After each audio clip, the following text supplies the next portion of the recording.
Video করে Facebook এবং ইউটিউবে দাওয়াতি কার্যক্রম পরিচালনা করা কোন সহিহ হাদিস দ্বারা প্রমাণিত? এটা যিনি প্রশ্ন করেছেন আমি তার কাছে প্রশ্ন করতেছি, এই কাগজে লিখে কোন আলেমের কাছে প্রশ্ন করা এটা কোন সহিহ হাদিস দ্বারা প্রমাণিত? প্রশ্ন বলছেন আমার নবী করিম সাল্লাল্লাহু আলাইহি ওয়াসাল্লামের কাছে সাহাবীরা তো মুখে প্রশ্ন করছে, তাই না?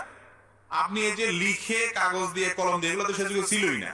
তো এইটা দিয়ে আপনি যে জানার চেষ্টা করলেন, জানার চেষ্টা করতে একটা ইবাদত। আল্লাহ বলেছেন ফাসআলু আলা যিকরি ইন কুনতুম লা তা'লামুন, তোমরা নিজেরা না জানলে আলেমদের জিজ্ঞাসা করো। জিজ্ঞাসা করতে আল্লাহ বলছে, আপনি জিজ্ঞাসা করছেন কিভাবে? কাগজ কলম দিয়ে। এটা কোন সহিহ হাদিসে আছে? কোন সহিহ হাদিসে আছে কাগজ কলম দিয়ে জিজ্ঞাসা করার কথা? বলেন নাই। তারপর করছেন। আপনার এই করাটা যেরকম ঠিক, এই ক্যামেরা দিয়ে ভিডিও ধারণ করে ফেসবুকে দেওয়াটাও সেরকম ঠিক। উত্তর পাইছেন? আরেকটু ক্লিয়ার করি। একটা হলো উপকরণ, আরেকটা হলো ইবাদত। এই মাইক এটা হলো উপকরণ, মাধ্যম। আপনাদের কাছে কথাটা পৌঁছানোর এটা কি মাধ্যম। এই মাইক ব্যবহার করে ওয়াজ করলে সওয়াব একটু বেশি হবে, আর মাইকটা সরাইয়া খালি গলায় করলে সওয়াব একটু কম হবে, এমন কোনো কথা কেউ বলে?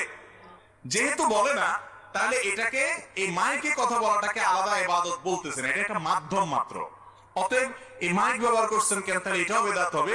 এটা একটা মূর্খতা সুলভ প্রশ্ন। বেদাত মানে হলো গায়রে দীন, দীন সমর্দন বেদাতাস, যেটা দিন না সেটাকে দিন মনে করা।